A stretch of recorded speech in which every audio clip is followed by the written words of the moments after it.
Good morning, everyone, and welcome to Harmony Spiritual Center. Thank you so much for being here today. Those of you who are watching us here live, thank you so much for being here. Those of you who are watching us on Facebook or perhaps watching us later on YouTube or on our website, thank you so much for being here. We are a New Thought Spiritual Center, and having a new thought just simply means the ability to change your mind, because what we think about is who we become. So if we're thinking and we're going someplace we don't want, we have the opportunity to change our minds. We also believe that we are individualized expressions of the one love, which is God, George, Spirit, whatever you want to call that, which is greater than yourself. We are individualized expressions of that. And so all power is available to us to create whatever life we want. And that's what we talk about every Sunday morning and every time we get together, quite frankly. That is what the topic is about. So, I'm sorry, I just started laughing because I went to I'm not even sure what this was, but they call it a spoken word, which I don't know how you have words without speaking them, but there you go.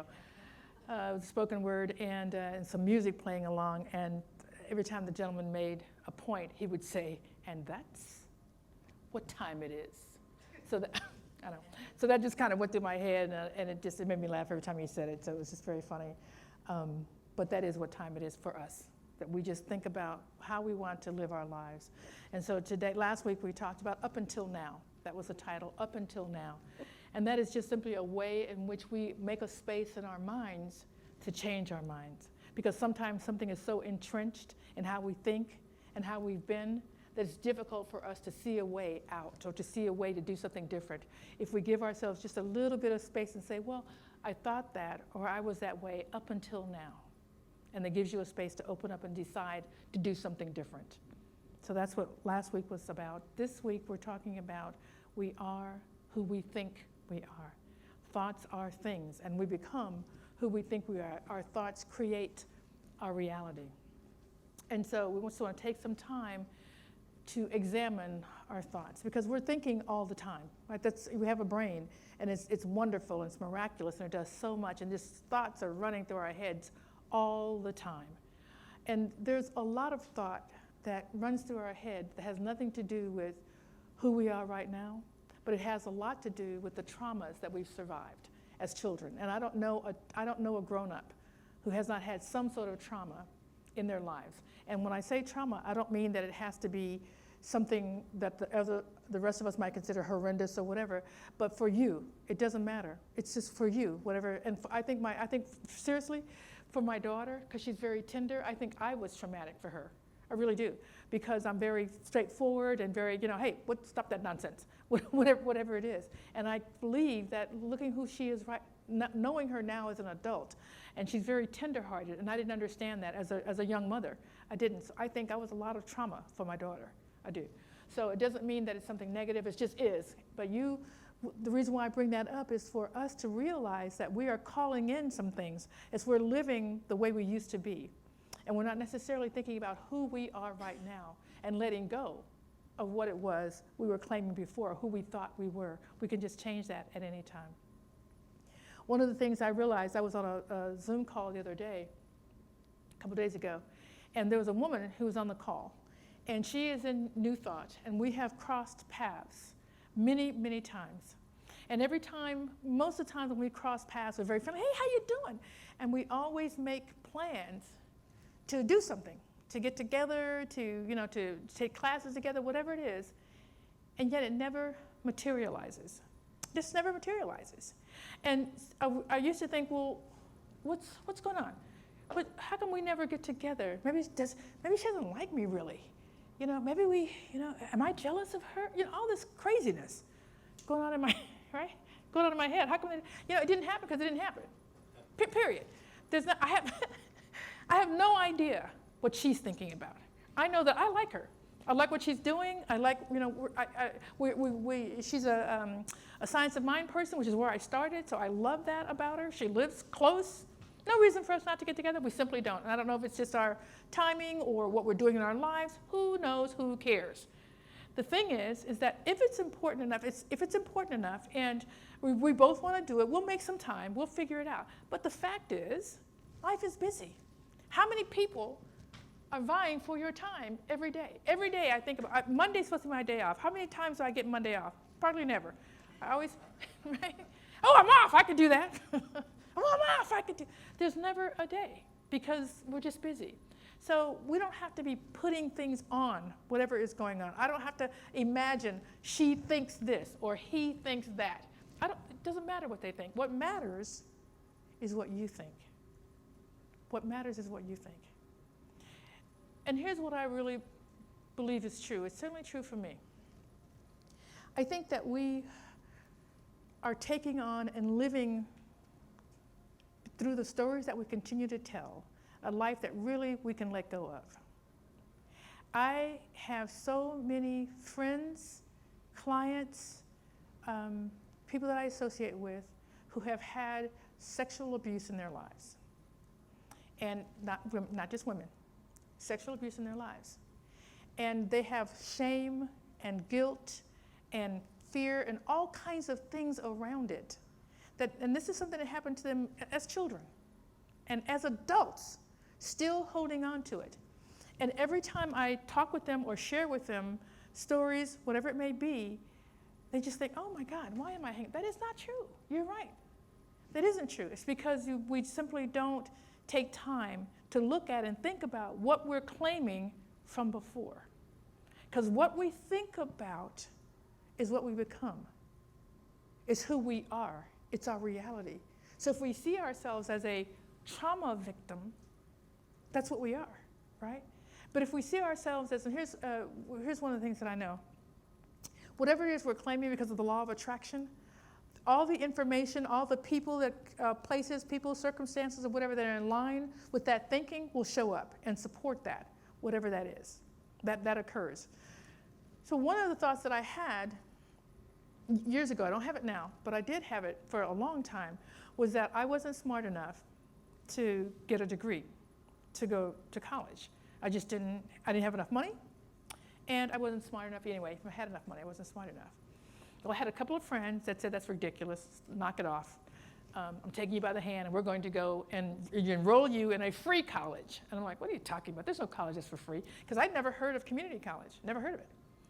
Never heard of it. So took me, I went, I loved it, and then started getting scholarships. And I'm not gonna, you give yourself all these reasons. The bottom line is, now that I have the degrees that I have, what I realize is that I am smart enough that everything that stops me from doing what I'm doing is all in my own head, and that no matter how many degrees you get, you're never gonna know everything, right? There's too much to know.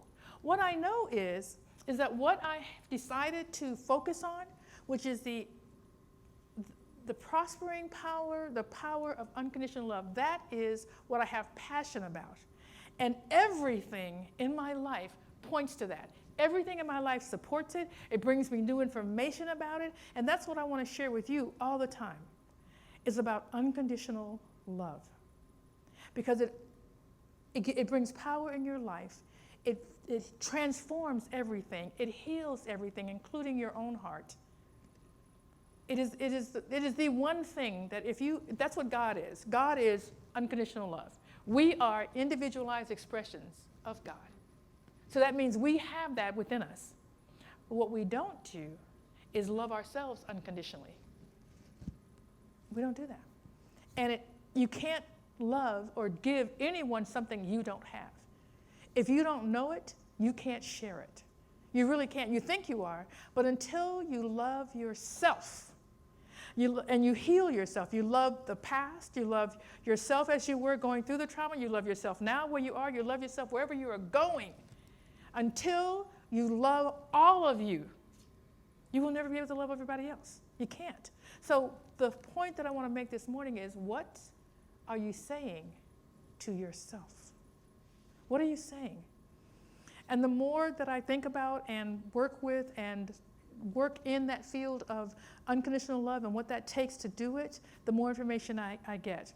And a couple of things, obviously, the locus of control is a big thing, which means that you either believe that everything that's happening to you is from an external locus, like something you have no control over, or everything that's happening to you is from an internal control. You have control over what happens to you. And if you have internal control, then your life is your own. If you believe that, and that's what we think in New Thought, right? Because we are individualized expressions of God, which means we have that power within us to do whatever it is we want in our own lives, to make the choices we have, which means we believe that we have an internal locus of control. We have the power. And one of the best ways to do that is get a hold of your thinking. Just get a hold of your thinking and be intentional about what you think about all day long. Just be intentional. That's what we do. So I don't want to keep wasting time in my life or you in your life hanging on to just negative energy. It doesn't serve us. It doesn't serve us at all. And we have nothing but love in us. That's what God is. And so I wanted to share with you a couple of things that are coming to me. Not coming to me in my mind, coming to me from different books. People are suggesting things that I read, and I'm just blown away by some of the things that I'm reading about from Catherine Ponder lately. Because my sister and I, she wants to get her degree, and because we are that's not a satellite, but anyway, we're an affiliate of Emerson Theological Institute. So she's taking classes with me to get her bachelor's degree in religious studies. And so we get to spend so much time every week talking to each other about love and how we want to move forward in our lives and what God looks like. It's amazing. She's a Baptist and I'm a New Thought person. And we have fantastic conversations. It's beautiful. She's the one that called me up and said, Pjae, have you read Catherine's book? It's our latest book that we're reading. And I had just glanced through it. I hadn't actually read it. She read it book cover to cover before I even got it. I'm the teacher, but she's already read it. She got on our family, we have a family chat. Well, we have a family chat, but we also have a women's chat for the women's group that we do. She got on a women's chat and she goes, ladies, get this book, read it now. Okay. She is recommending a New Thought book. She loves it so much and all the affirmations that are in it, and she's telling everyone that she knows to read it. What does that say? It says that truth is truth, and it goes beyond any religion, it's not about religion. It's about truth and knowing God and loving one another. That's what comes through in the book that she's reading right now and that we're reading together. How do you love yourself and love others? So let me share with you a couple of affirming truths that's in this book. And it's called The Prospering. I'm going to write this down. If you have a pen, if you don't, then listen to this later and get this book again. It's called The Prospering Power of Love by Catherine Ponder. Prospering Power of Love by Catherine Ponder. And here's what she says on relationships. How do you call in and affirm the truth? Here's an affirmation. This is when you call forth for yourself or for others. If you are in a bad place, you're trying to let go of some past experience that you've had, some trauma, if you know someone that needs some healing, this is an affirmation you can say. I call forth divine love to perform any miracle needed in this situation right now. One more time. This is what you can say for yourself and for others. Because a lot of times someone will they'll call and say, hey, I need some prayers. Can you please pray for me? Here is something you can say. I call forth divine love to perform any miracle needed in this situation right now. And so it is. That's it. That is the prayer. That's all you have to say.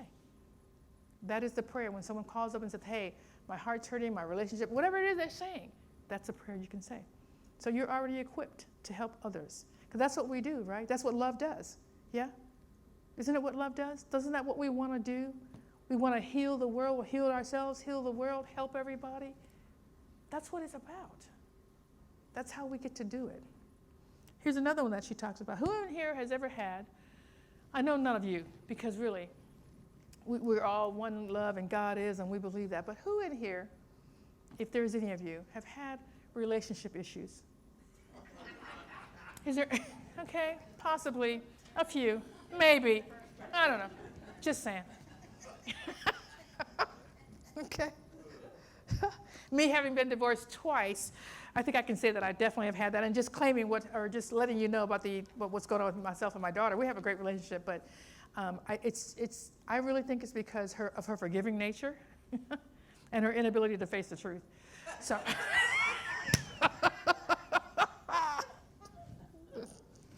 but anyway, so for relationships, divine love works miracles in my life, and I am convinced miracle happens for us right now in this relationship.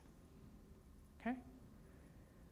Divine love works miracles, and I am convinced that miracles happen for us in this relationship right now.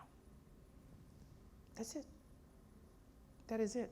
Anytime you're having you don't have to wait till the thing gets big and you're blowing up and you're slamming the door and packing your bags, or thinking about packing your bags, because a lot of times you think a lot about it before you actually do it. So you don't have to wait until then. Just any kind of thing going on, you can say that for any relationship, even family.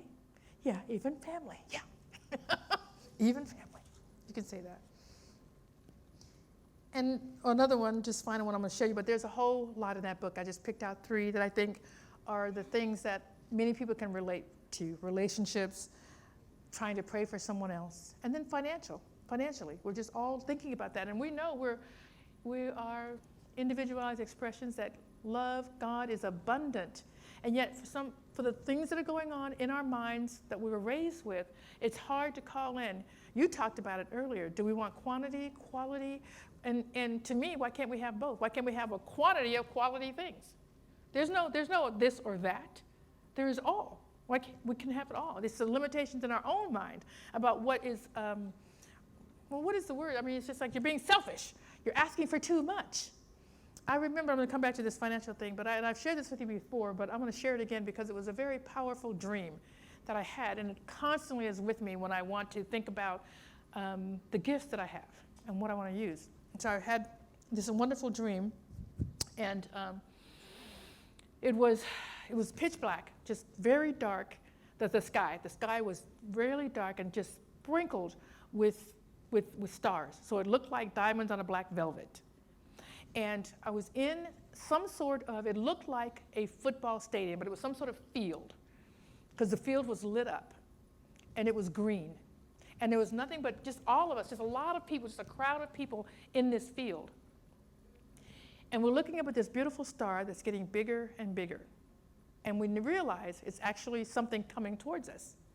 And so it's coming towards us, and we're looking at it because it's gorgeous, and we're looking at it. It looked like a Fabergé egg. It was just gorgeous, just sparkling and all of that. And it comes and it hovers over us. Then it opens just like an egg in 4 different ways. It opens in 4 ways. And it just starts spraying out gifts, packages. They're just gifts. And they're just flying over everyone. They're just everywhere. And so I'm just reaching up, and as the gifts are coming to me, I'm just pulling them down. And I've got this stack of gifts around me. And there's a woman next to me, and she's looking at me, and she's got a few, and I've got a whole bunch. And she looked at me and she said, "You're taking too many." And I said, "I'm taking what comes to me. You're free to take what comes to you as well." That was it.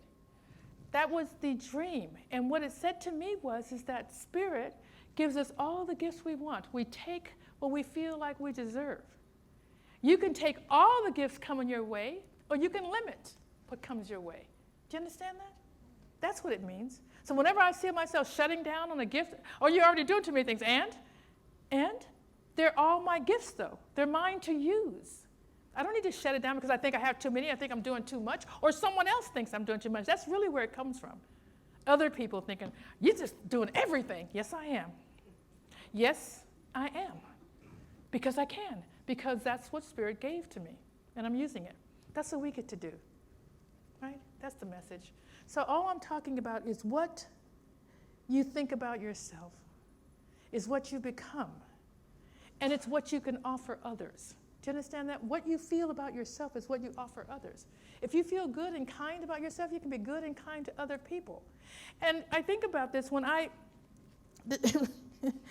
have, we have all kinds of friends. I have great friends, and some of them, they're my friends, but some of them are contrarians, They're contrarians. And they just want things, what I really believe, and I have so many friends that are this way, I have family members that are this way, very controlling, really want to try to control the situation, whatever the situation may be. Just everything has to be so, and this, that's where their comfort level is. And my comfort level is whatever, que sera, and it drives them nuts. But what I know is this, that controlling thing, that is a fear. It's a fear. When I know about their lives and what they share with me, they can only trust themselves. For whatever reason, they've come to think that they can only trust themselves. And so they have to control every single thing that comes, but that's an illusion, right? Because the more you try to control, the more it slips out of you, it slips away and goes out of control. So it doesn't bother me. If you need to control things because that's your comfort level, go ahead and do that. I'm going to either do it or I'm not. That's mine to do, right? I don't have to come your way because it's what you want to do. What we need to do is say, great, be you, and I have no judgment on that. But I don't have to go there either if that's not what I want to do. And I can go there if that's what I want to do. Do you understand that? So we don't have to judge, and we don't have to worry about what they're doing. There was a great little thing on YouTube, or it could be IG, I don't know where it was, just a cute little girl. And she's in the car with her father.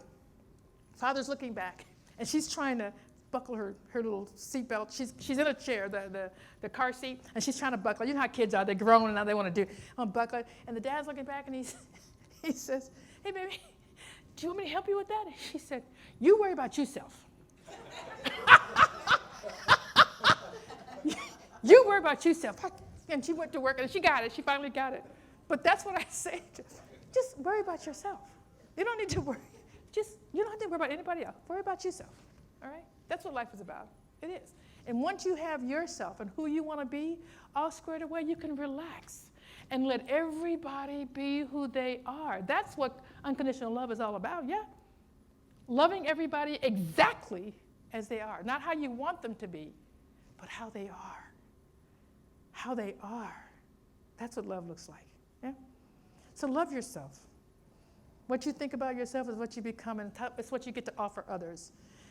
You had to love yourself and forgive your past. Just forgive it. It's gone. Let it go. Forgive it. Forgive your past. Forgive anybody you think was involved in that. Because quite frankly, I really believe, and not everybody believes that. I don't need you to. It's what works for me. I believe everybody at any moment is doing the best they can. Because who in the world walks out and says, I'm going to do half-ass today.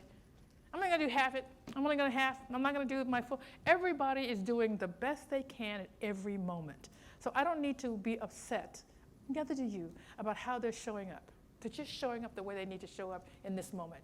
Let it go. Bless them and move on. It's okay. Love others unconditionally. You have to love yourself first. So let me give you this final quote. You're not what you think you are, but what you think you are. Okay? And that's from William James. We have the power to, at any point in our lives, become exactly who we wish to become, because your thoughts make it so. Your thoughts make it so. So to live a life of purpose and meaning, which only you can give it, your thoughts need to be intentional. Just be intentional about what you're thinking and what you're carrying on and what you're believing and how you're moving out in the world. And so it is. Namaste.